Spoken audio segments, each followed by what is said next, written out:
Hello and welcome back to Jack's Coffee Break. My name is Jack, this is my coffee break. Today we are continuing our build series, but we are going to be focusing on habitats once again. This is sort of a part 2. Part 1 should be in the little iCard right now. So what we did last time is we started off by acknowledging the very basics of what your animals need in order for Planet Zoo to recognize a space as a habitat. This includes having some kind of barrier, having an available water source, an available food tray, and an available shelter.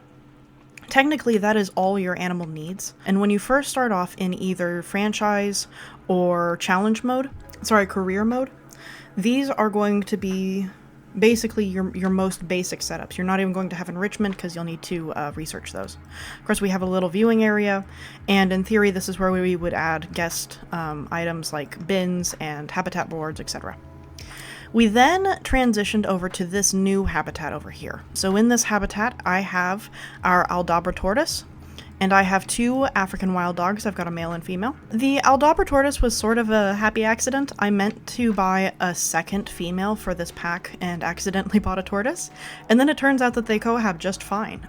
Their needs for terrain are actually pretty close. You can put them both in the green if you're careful with your sand. And they share a lot of enrichment items. So it turns out that even though they're not getting a bonus from each other, they're living quite happily. So I've decided that I'm going to let them continue to do that. We then talked about narrowing down where our guest viewing areas are going to be, and we talked about where we want our quiet space and our shelters to be. We also talked about how we can take various areas of our habitat, taking an organic shape that we sort of accidentally create, and we can designate certain areas to be either guest viewable or not guest viewable, and how we can use non-guest viewable areas to expand our zoo and to control our traffic. So that was all of last episode. This episode, I want to start playing around with this habitat, because even though it doesn't look like a whole lot right now, we're just meeting our animals' needs. That's all we're doing. And technically, we have 98% welfare in this absolute nothing of a habitat. But what's more important is that where this is very limited in what we can do, this has a lot of potential.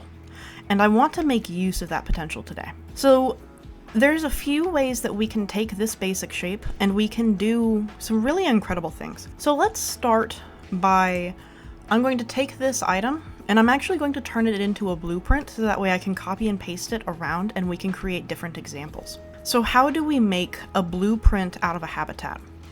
First things first, I'm going to click on my habitat barrier, specifically on the door, but you can really click anywhere on the barrier, so long as it just highlights the space.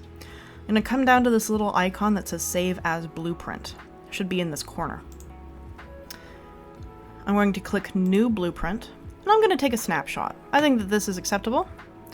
Let's go ahead and put a name. I'm going to call this my example habitat. Description, also example. And then you need to set at least one blueprint tag.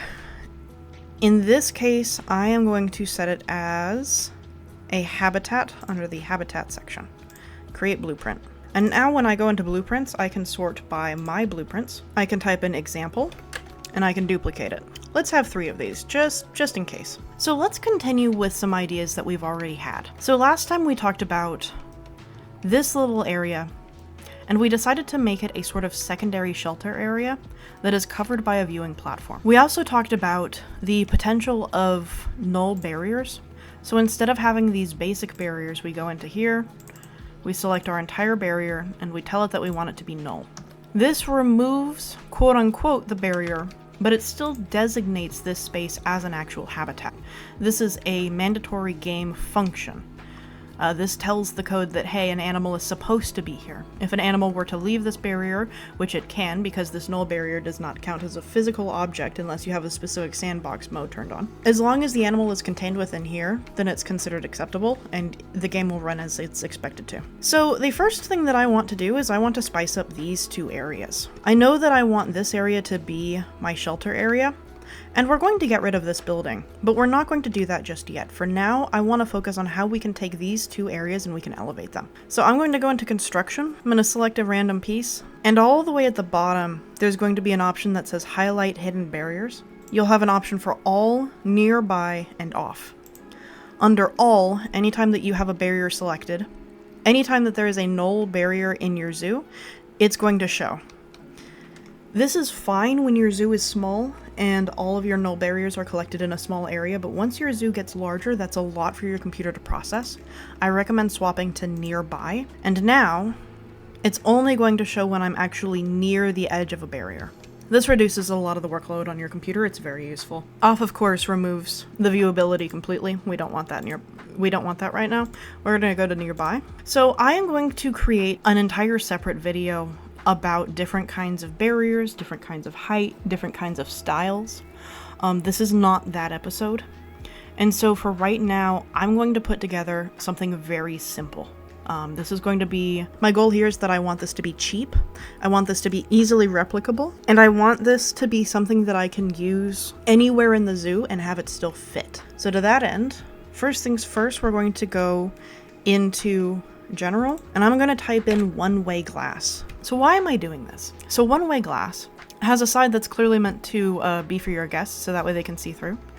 We have an opposite side that is tinted very heavily, and this prevents your animals from being able to see your guests. This is wonderful if you want to reduce stress. So this panel that I'm using right here, this 2 meter by 4 meter, it does cost $40. It is a little bit more expensive, but the benefit of using construction parts is that your mechanic doesn't have to come through and repair your barriers, because null barriers do not require repairing. This reduces a whole lot of expense, especially as your zoo gets larger. It also allows you to do more creative things in the game. So real quick, I am going to turn the barrier back on just by hitting undo, and I want to highlight some things real quick. So my African wild dog has certain areas that they can approach. They can't get any closer to the barrier than this. Likewise, my tortoise also has a space where they can get no closer. And these are different for every animal. Some animals can get pretty close to an object, some animals cannot get close at all. Depends on their size. That is for another tutorial, but it's something to keep in mind when you build custom barriers. This area right here, I'm going to select it, and I'm going to make this null. Alright, and now I am going to go on to a time lapse. We'll do a slightly slower one so that way you can see the construction of the barrier. Again, that will be its own tutorial. And then after that, we will fill in this area. And I will come back and I'll show you what I did.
Alrighty, and we are back.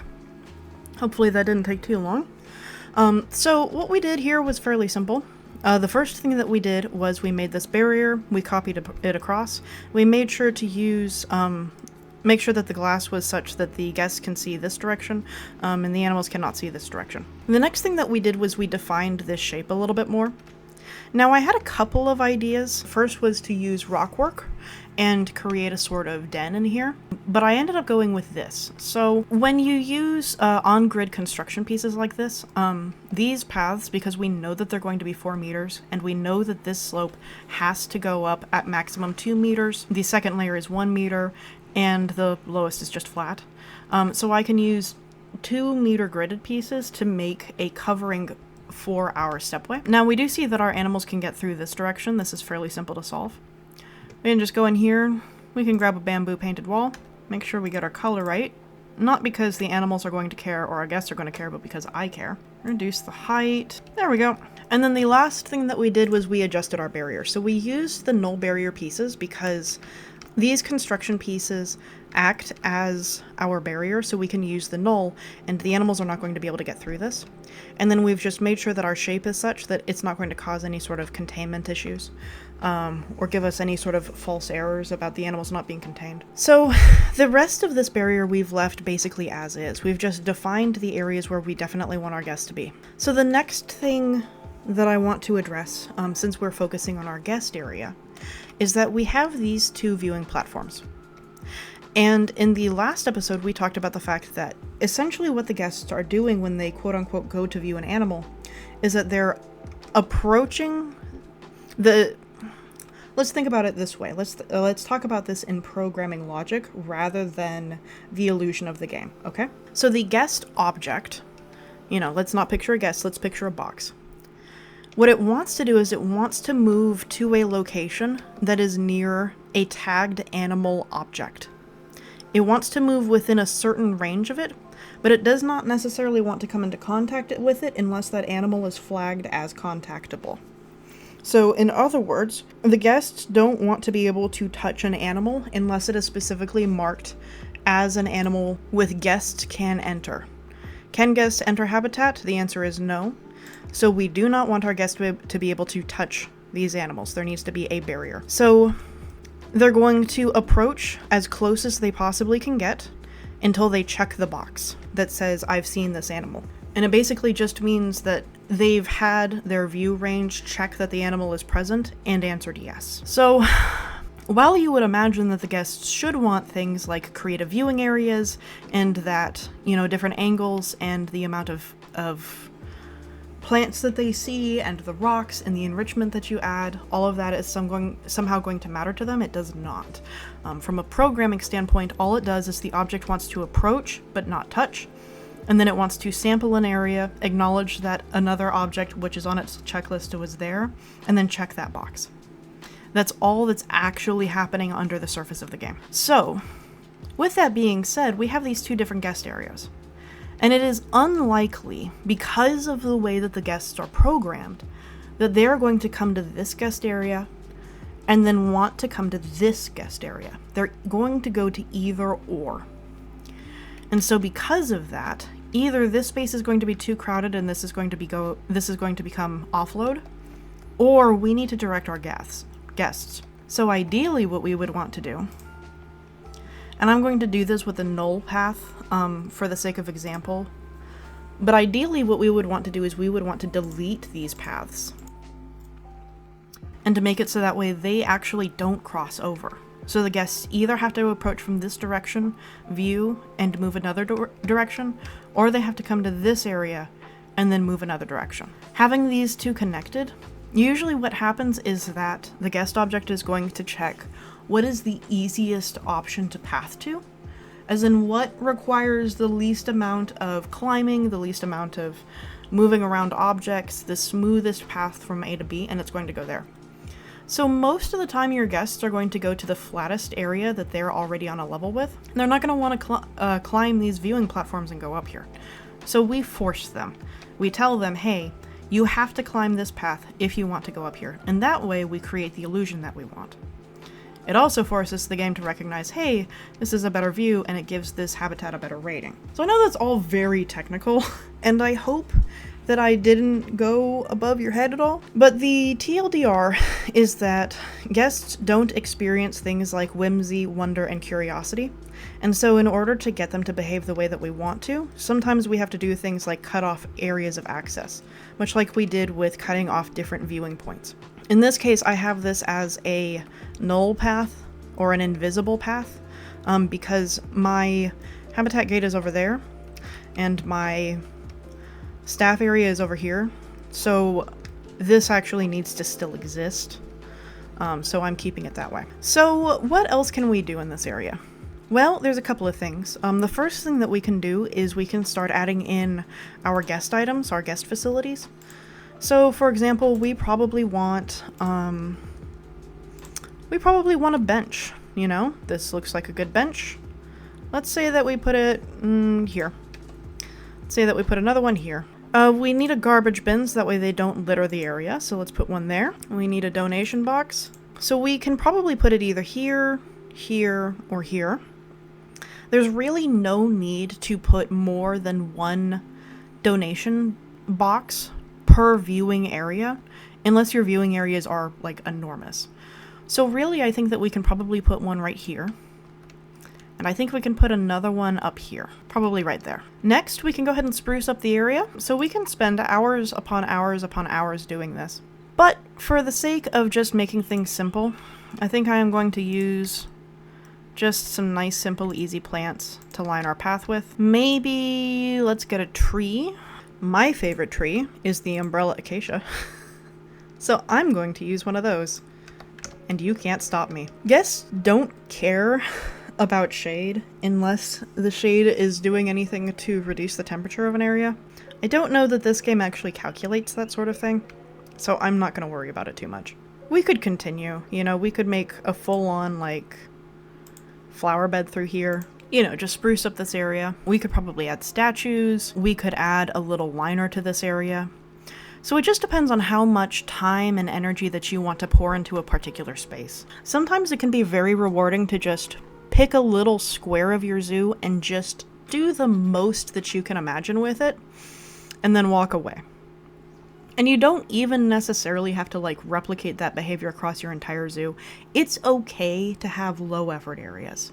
You know, you don't have to put in maximum energy all of the time. It's okay if some of your zoo is half-assed. It's all right. You have my permission to do that. It's okay. So we can continue along with that. But the next thing that I want to do is I want to continue with our habitat. We've already framed out the guest area. That's already done. We're not going to think about that. But before we can do anything more with this greenery area, we need to go ahead and deal with this hard shelter. So we put down this prefab here that comes with the base game, but it doesn't fit the area, and it doesn't necessarily have the utility I want. So in order to service this area, our keeper has to go here, walk in, and then they're going to have to check the animal's needs. They're going to need to check the dog's needs, and they're going to need to check the turtle's needs. And if either animal's needs say, hey, we need food, then they have to turn out. They have to leave. They have to come all the way through here, all the way back to this keeper building. They have to prepare the food. That takes an amount of time. And then they have to run all the way back here and then deposit the food. And then they have to go through with their little vacuum and clean up the poop. The distance that the staff is traveling during this period can make a massive difference to the welfare of the animal. For example, if we're having a disease outbreak, the veterinarian needing to run from here to there, to back to here, to back to there, repeat until all sick animals are out of the habitat, is precious time where that disease can spread. And so you end up having a habitat that's been completely cleared out by a disease while everything waits in quarantine. You don't want that. So ideally what we want is we want our staff buildings to be as near as we can possibly get them. The next thing is that our animals actually have more space than they technically need. So we have 1909 meters out of 1259 meters. If we talk about future proofing, one of the things that we need to consider is when those dogs grow up, how much extra space are we going to need? So what does 1909 currently net us? So if we were to leave this alone as it is, the maximum number of dogs that we can squeeze in here is 9. Ideally, we want to look at something closer to probably like 5 or 6. And this gives us space to remove for decorating, both with habitat items and with nature and with our shelters. So that's something important to consider. And then of course this 1909 is being affected by this building. It has an area of denial around the parts, so we need to keep that in mind as well. Let's go ahead and demolish this shelter. This is not going to affect their quality of life. We already have a shelter right here for them to use. And anyway, we're going to keep the game paused. So now let's talk about adding in a shelter that meets our needs. First things first, I'm going to go into construction. I'm going to pull out a building material that I think is appropriate for this habitat, and it is not the bamboo. If we are going for realism, this is a point where we can consider what are the dogs going to do in this habitat. So what are the odds that they are going to chew on the material that we build this shelter out of? What are the odds that they're going to find one particular corner and they're going to pee in it so much that it eventually causes wood rot? You know, these different behaviors that our dogs in the game are not necessarily going to, you know, they're not going to behave in that way, but how would they behave in real life? You know, we can start to factor that in. So for example, we might want breeze block for this area. It's very unlikely that the dogs are going to be able to destroy this, but it also looks pretty ugly. And while we can spruce it up, I think that it's going to take a lot more effort than it's worth. We could use something like brick. This can potentially look very good. Of course, it looks good in sort of classic zoos, but I don't really like the classic style. We can always use concrete, but I actually prefer to use concrete for the floors. So let's go ahead and get out our concrete floor piece. So we see that our habitat is not aligning on the grid, and it's not aligning within 15 degrees of any point on the grid. It's completely doing its own thing. So in previous build tutorials, actual like building build tutorials that I've done, which will be linked in the iCard here, or all of this should exist in a playlist. If you're watching on that playlist, you should have access to those videos. If not, it should be linked on the channel. I talk about building on the grid for as long as you possibly can, and then taking your building off the grid in order to put it into place. So we're going to go ahead and put that into practice now.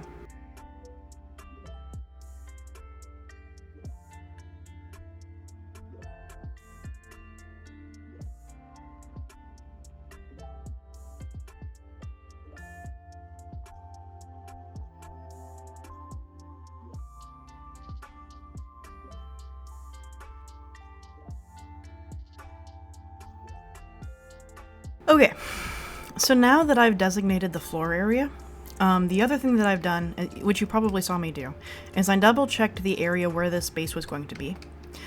Because this is not square, and this is, we're going to end up with some cut angles. At that time, when we move the building into this area, we're going to have to make some decisions about what we want to do with this barrier. But of course, one of the things that we can decide to do is to keep all of this at these weird angles. And rather than putting walls along this entire edge, we can cut in a little bit and give more moving room. I think that I want to do that. The other thing that I want to do is I don't want to build this building out of concrete. So let's go ahead and remove that filter. What do we have that I do like? Here we go. So we have this Indonesian temple brick wall. This was added with the tropical pack. Of course, you don't need to have it, but I do like this texture that it gives us. I think I want to do something with it. That's a pretty cool color. Let's go ahead and give it a different kind of grunge. If we wanted this to be more like algae, we could put it on the green spectrum.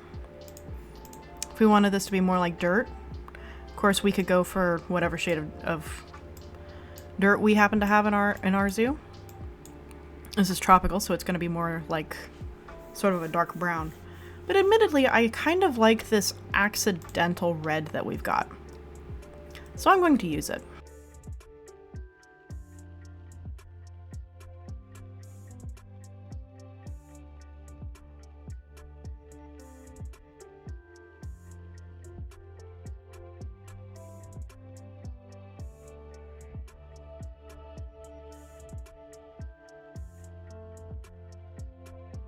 Here we go. I think that this is probably going to be a perfectly acceptable shape. It gives us a lot of room to work with on the inside. And we have this space, this edge right here, that when we put it into the area, in fact, I'm just going to go ahead and duplicate it and show you. So when we align it with this wall over here,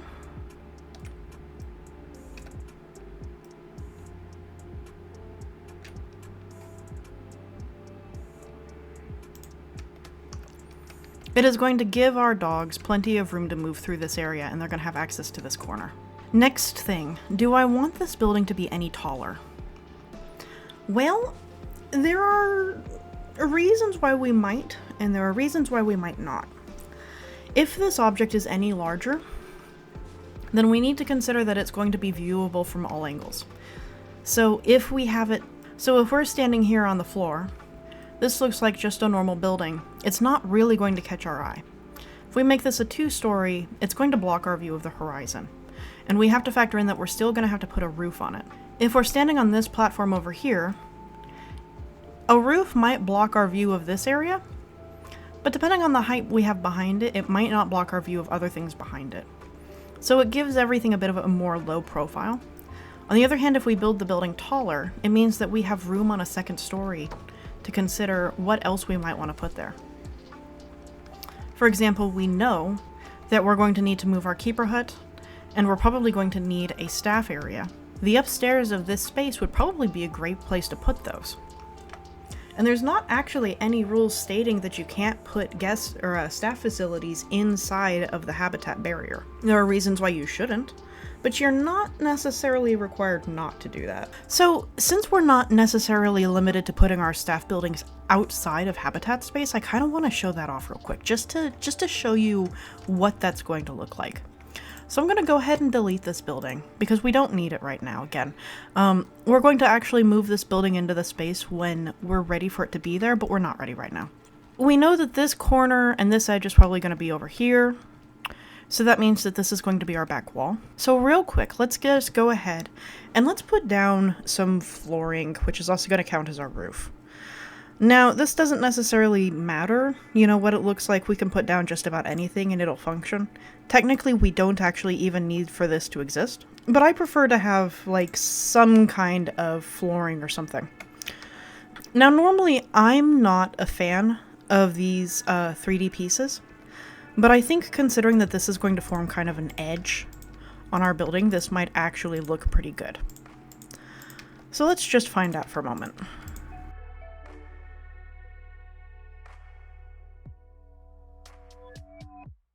That does actually look pretty good. However, I'm going to also say that we probably don't need this entire space to be outlined. So rather than doing that, we're going to go ahead and keep this space up here designated for the building. I'm going to remove all of this, and I'm going to infill. Now, in order for this to work with our staff buildings, we know that we're going to need some area for path. Let's go ahead and get our facility items. Let's grab our staff facilities, grab the items that we know that we're going to need. In this case, this is the keeper hut. And I think we can do just a small for this one. And let's put it roughly where we want it to be. Let's say that we want it right about here. We need 5 meters in order for the path to have some kind of landing area. Let's go ahead and put it right here. And then we need our staff room. This is where it's a good idea to consider how much staff we're going to have in this area. So obviously right now this is simply for an example. However, if we were to have, say, guest facilities over here, or if this were to be linked up to multiple habitats, if we have the opportunity to, it might be worth it to use this staff room large. And part of the reason is because we know that these are going to line up on edges anyway, and because having this item in the habitat is going to reduce the amount of space that we need to negate our negative area of effect. For examples, I'm going to go ahead and use this large staff facility. Now, we're not going to put down any pathing because we just end up deleting it. But I think that that's probably fine. Let's go ahead and start bricking this in. And I think I'm going to use a wall arch up here. We can always decide not to do that anyway. Alright, now let's go ahead and put a roof on this. Roofs are one of those things that can add a lot of expression to your area. And so even though what we have right now is fairly nondescript, it could theoretically go into any space. I think that for this particular area, we know that we're going to have a lot of African influences. This doesn't feel like the kind of building that should have some kind of thatched roof. It feels a little bit too stable for that.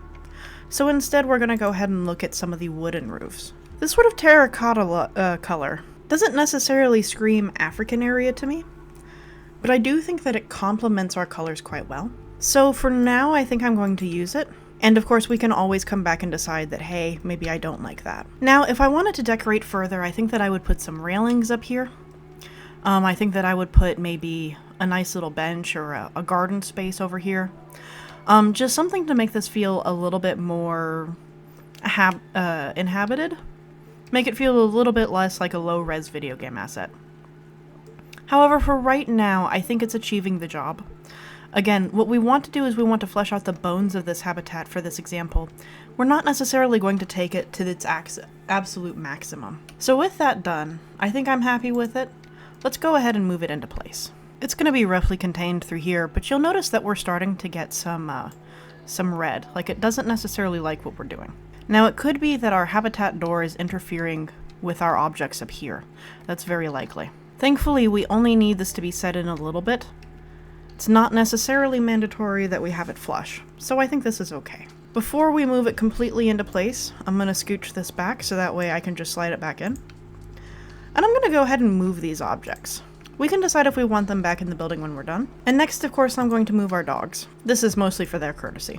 There we go. Now let's go ahead and fix our barriers. Because of the fact that we have this building, we don't necessarily need the barriers through here. We can go ahead and swap these to null.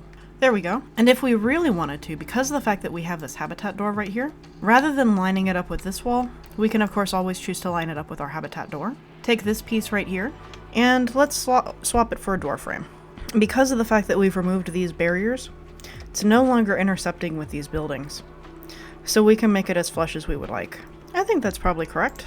Okay, and now let's go ahead and fix our barriers, so that way we don't have any gaps where our dogs can get out. And so that way we don't have any interference.